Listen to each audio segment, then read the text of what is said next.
আসসালামু আলাইকুম এভরিওয়ান, সবাই কেমন আছো? আলহামদুলিল্লাহ, আল্লাহর রহমতে আমরা অনেক ভালো আছি। আশা করি আল্লাহ তোমাদেরকেও ভালো রেখেছে। নতুন আরেকটা সকাল, আলহামদুলিল্লাহ। সকাল থেকে একেবারে আমি ব্লগটা স্টার্ট করলাম। তো আজকে এখন বাজে তোমার ভোর 5:30, আর আমার বাচ্চাটা স্কুলে যাচ্ছে, তাকে বিস্কিট দিচ্ছি টিফিনে, সেটাও নেবে না। চিকেন নাগেটস ফ্রাই করেছি, সেটাও সে নেবে না। আর খাবারও একেবারেই খেলো না। তো তারপরে ওকে দিয়ে আসার পরে এই যে দেখো, এখন 6টা মানে 8 বা 7 বাজে। আর বাচ্চাটা না একেবারেই তোমার সকালে একেবারেই খাবার খেতে চায় না। তার উপরে ওদের স্কুল থেকে যেহেতু টিফিন দেয় সেটাই খাবে। আর আজকে ওকে ডিম ভাজা দিয়ে ভাত দিয়েছিলাম সকালে, সেটাও খাইনি। আর এটা তো থেকেই গেল। আর আজকে কিন্তু একটা বিশাল বড় একটা দিন ছিল। যদিও আমার ভিডিওটা আপলোড দিতে দেরি হচ্ছে, তবে আমি আজকের দিনের ভিডিওটাই আপলোড দিচ্ছি। আর আজকের দিনটা কেন স্পেশাল, সেটা হচ্ছে যে মেসির জন্য আর আর্জেন্টিনার জন্য। আর আমরা যারা মেসি ভক্ত তাদের জন্য তো 100% স্পেশাল। সো আমি সকালটা শুরু করেছিলাম, তোমার বাচ্চাকে স্কুলে দিলাম। তারপরে আমি ভাবলাম যে 6টা থেকে যেহেতু তোমার খেলাটা শুরু হবে, বাট 6টায় আমি যখন টিভিটা ছাড়লাম তখন দেখলাম না খেলা হচ্ছে না। তখন আমি কিছু বুঝলাম না যে কেন খেলা হচ্ছে না। পরে অনেকক্ষণ তোমার বসে থাকলাম। খেলা শুরু হতে যেহেতু একটু সময় আছে, তো আমি ভাবলাম এখন আর যে ঘুমাবো না, এখন নুডলস রান্না করবো।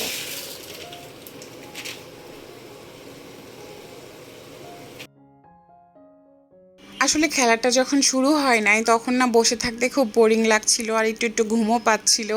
আর খেলাটা দেখারও আমার খুব ইচ্ছে ছিল।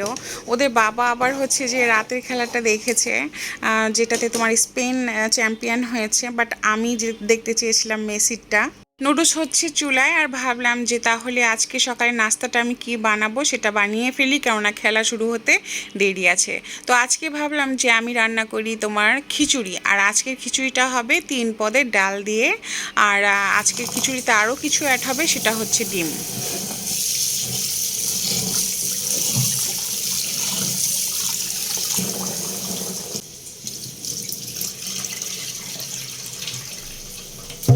পুরো একটা নুডলস রান্না করছি 2টা ডিম দিয়ে। আর এই কোকোলা নুডলসটা আমার খুবই পছন্দের। আর আমি একটু হোয়াইট হোয়াইট কালার নুডলস খেতে খুব পছন্দ করি। একটু ঝাল থাকবে, মানে কোনো রকম কোনো সস থাকবে না, আমার ভালো লাগে না, কেমন আর্টিফিশিয়াল লাগে। আসলে যার যেটা চয়েস। তবে আজকের ব্লগটা অবশ্যই বন্ধুরা শেষ পর্যন্ত দেখো, কারণ আমি তোমাদের সঙ্গে অনেক কিছু শেয়ার করতে যাচ্ছি। শুধু খেলা না, ইচ অ্যান্ড এভরিথিং। আসলে আমি আমার বাসাটা বা আমার সংসারটা কেমন করে গুছিয়ে রাখি, আজকে তোমাদের সঙ্গে অনেক আইডিয়া শেয়ার করব, বা আমার লাইফ স্টাইলটা তোমাদের সঙ্গে শেয়ার করব। আশা করি ভিডিওর শেষ পর্যন্ত দেখবা, এবং ভিডিওর যে কোনো একটা পার্ট যদি তোমাদের ভালো লাগে অবশ্যই একটা লাইক দিও, চ্যানেলটা সাবস্ক্রাইব করে আমার সাথেই থেকো। আর যারা আমাকে সাপোর্ট করছো অলওয়েজ, তাদেরকে অসংখ্য ধন্যবাদ, অনেক ভালোবাসা। আর যারা নতুন আমার চ্যানেলে, অবশ্যই তোমাদেরকে একটা রিকোয়েস্ট, আজকে যেহেতু দেখা শুরু করেছো একটা লাইক দিয়ে দাও। আর যদি একটু ভালো লাগে চ্যানেলটা সাবস্ক্রাইব করে আমার সাথে থেকে যেও। তো আজকে খিচুড়িটা তোমার হচ্ছে যে এলাচ, দারচিনি, তেজপাতা সব কিছু দিয়ে নিয়েছি। আর এই খিচুড়িটা এখন ভালো করে মেখে নিতে হবে। আর আমার ছোট্ট রাইস কুকারে একটু মনে করো খিচুড়ি রান্না করাটা, ভাবলাম যে আবার বড়টা বের করব, তো ভাবলাম যে না, এটাতেই থাক, যদিও টুপটুপা হয়ে ভরে গিয়েছে। আর এদিকে হ্যাঁ, খেলা কিন্তু স্টার্ট হতে যাচ্ছে। আজকে যারা আর্জেন্টিনার ভক্ত আর যারা খেলা দেখেছো, আমি মনে করি শুধু ছেলেরাই যে খেলা নিয়ে কথা বলবে তা না, মেয়েরাও বলতে পারে। মেয়েদেরও তোমার মেসি অনেক পছন্দ, আর্জেন্টিনা অনেক পছন্দ। তার মধ্যে আমি একজন, আমার খুব পছন্দ। সেই ছোট্টবেলা থেকে আমার আব্বুকে দেখেছি, সে আর্জেন্টিনার সাপোর্টার ছিল। সেটা দেখে দেখে বড় হয়ে এখন তো অবস্থা মনে করো কত দূর এগিয়ে গিয়েছে। তো সেইখানে এসে আমার হাজব্যান্ডও হচ্ছে আর্জেন্টিনা, মানে আমাদের ফুল ফ্যামিলি আর্জেন্টিনা, মানে মেসি ভক্ত, একটা পাগল ভক্ত বলতে পারো। যখন বিশ্বকাপ হয় তখন তো রাত জেগে জেগেও আমরা খেলা দেখেছি, এরকম অবস্থা। তো মনে করো আমার এক্সাইটমেন্টটা অনেক ছিল। আর আমি কিন্তু পুরোপুরি আশাবাদী ছিলাম ইনশাল্লাহ আমাদের মেসি জিতবে। তবে টান টান উত্তেজনা যেটাকে বলে, কলম্বিয়া আর আর্জেন্টিনার এই ম্যাচটা এত দুর্দান্ত ছিল। ইনশাল্লাহ মেসিরাই জিতবে, মেসিরাই কাপ নেবে। রেদনের বাবা দেখেছে রাতে, ও তো যে ঘুমিয়েছে প্রায় ভোর 4টার দিকে। আর আমি রাতে দেখি নাই, আমি এখন দেখছি। Yes, so best of luck. যেহেতু রেদওয়ান চিকেনগুলো নিয়ে গেল না, তো আমি একটা চিকেন স্লাইস ভাবে কেটে নিয়েছি। লাস্ট কবে এত সকালবেলা ব্রেকফাস্ট করেছি একেবারে মনে নেই।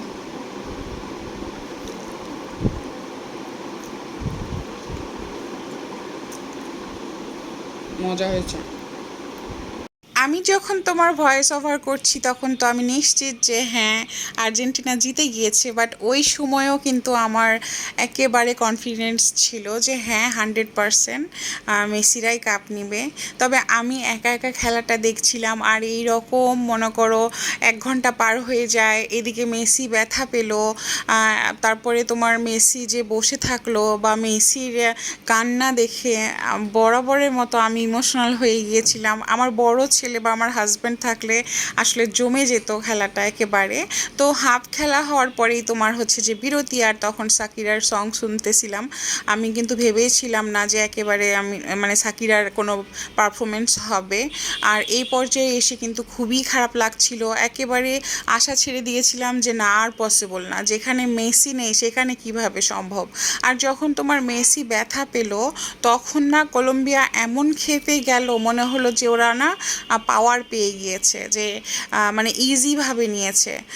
তো যাই হোক, আসলে আমার উদ্দেশ্য ছিল না যে আজকে খেলা নিয়ে আমি এত কিছু বলবো, বাট খেলাটাও কিন্তু আমার লাইফের একটা পার্ট। আর আমি সকালটা কিভাবে কাটিয়েছি সেটাই তোমাদের সঙ্গে শেয়ার করতে চেয়েছি। তবে এখন আমরা খুবই হ্যাপি যে আর্জেন্টিনা জিতেছে ফাইনালি।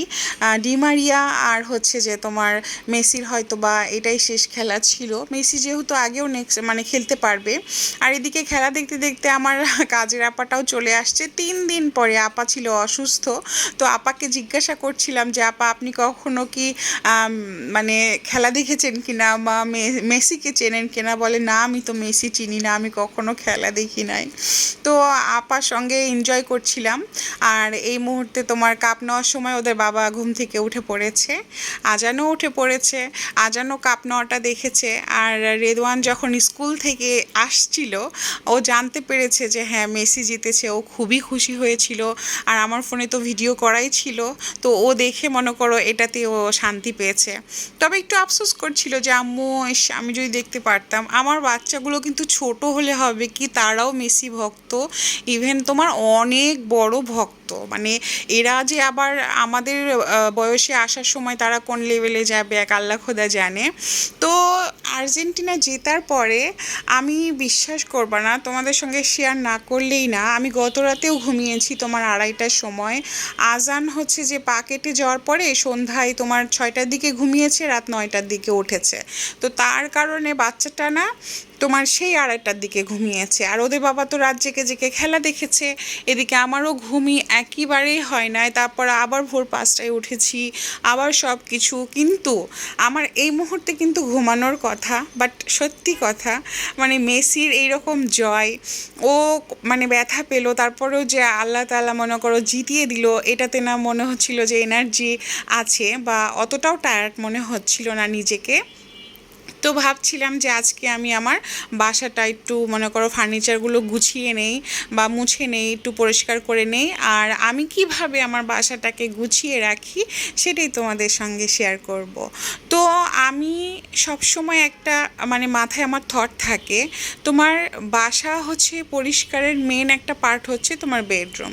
বেডরুমটা যদি ক্লিন থাকে তো মনে হয় কি অনেক মানে সব কিছুই ক্লিন ক্লিন লাগে, এইরকম মনে হয়। আর বেডরুমটা এমন একটা পার্ট তোমার যে একটা বিছানা গুছানো বিছানা দেখলেই কিন্তু শান্তি লাগে। আর আমার যেহেতু স্প্রিং বেড, আমি অলওয়েজ তোমার এরকম চিরুনি দিয়েই কিন্তু এই বেডটা তোমার গুছাতে হয় আমাকে, নইলে প্রচণ্ড রকম কষ্ট হয়, আঙ্গুলে ব্যথা পাওয়া যায়।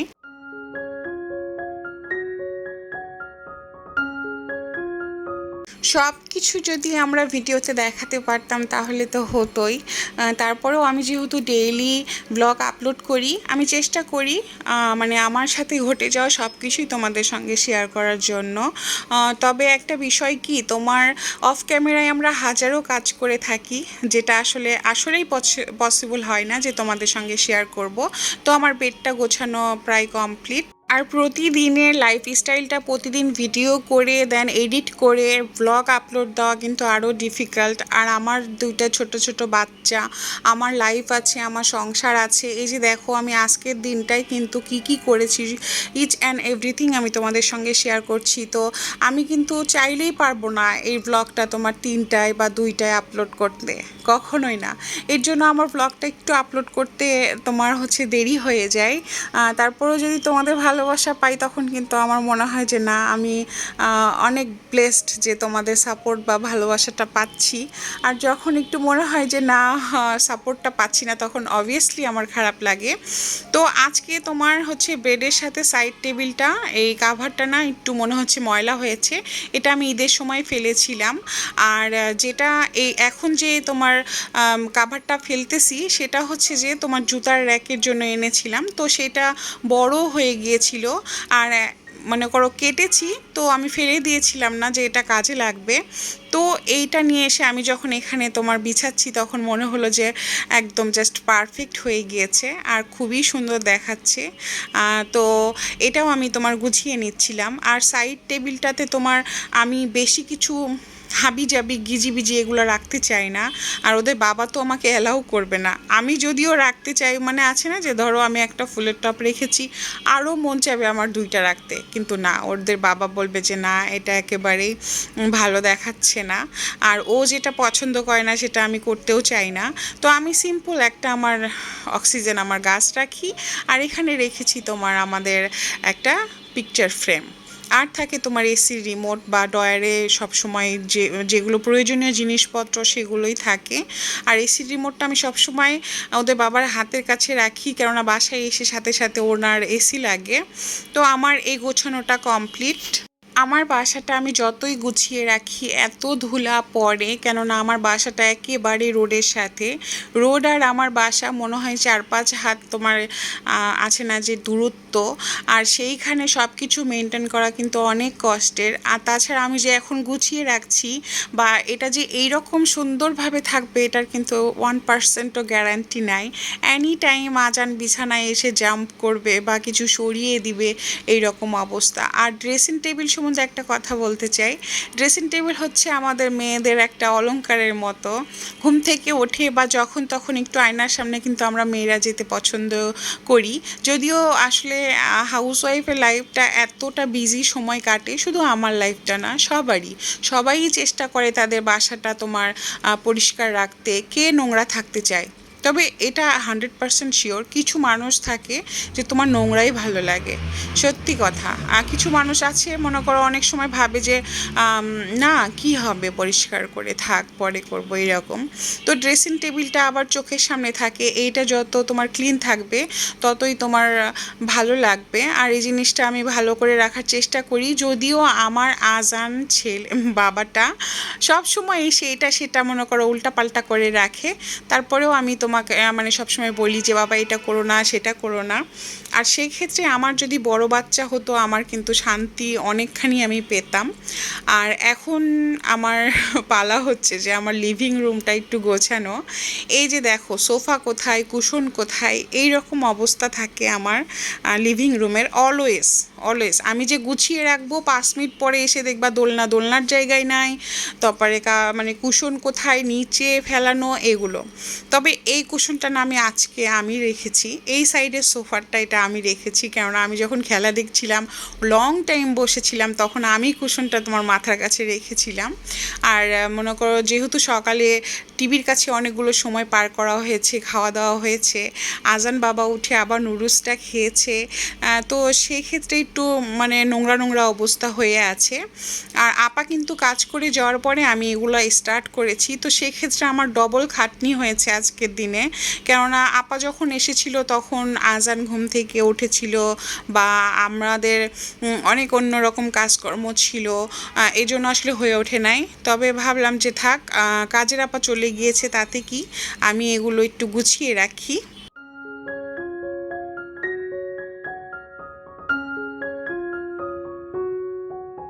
আমার বাসার ডাইনিং টেবিলে একটা ঝড় তো যায়, আবার তোমার এই টি টেবিলেও অনেক ঝড় যায়, কেননা এখানে বসে বসে আজান বাবা ইদানিং নুডলস খাওয়া শিখেছে। যে চিকু বান্টি দেখবে আর নুডলস খাবে এই রকম। তো এই জায়গাটা না আসলে মনে করো চকচকা না রাখলে বা কোনো খাবার পড়ে থাকলে বাচ্চারা কখন মুখে দিয়ে দেয়, এই জিনিসটা খুব খারাপ লাগে।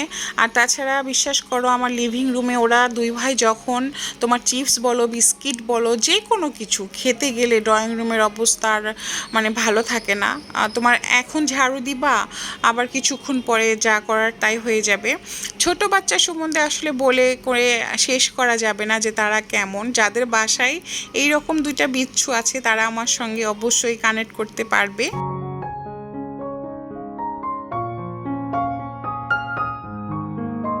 আর আমার লিভিং রুমটা তোমার একেবারে মেন ডোরের সাথে, এর জন্য না একটু পরিপাটি রাখার আমি চেষ্টা করি।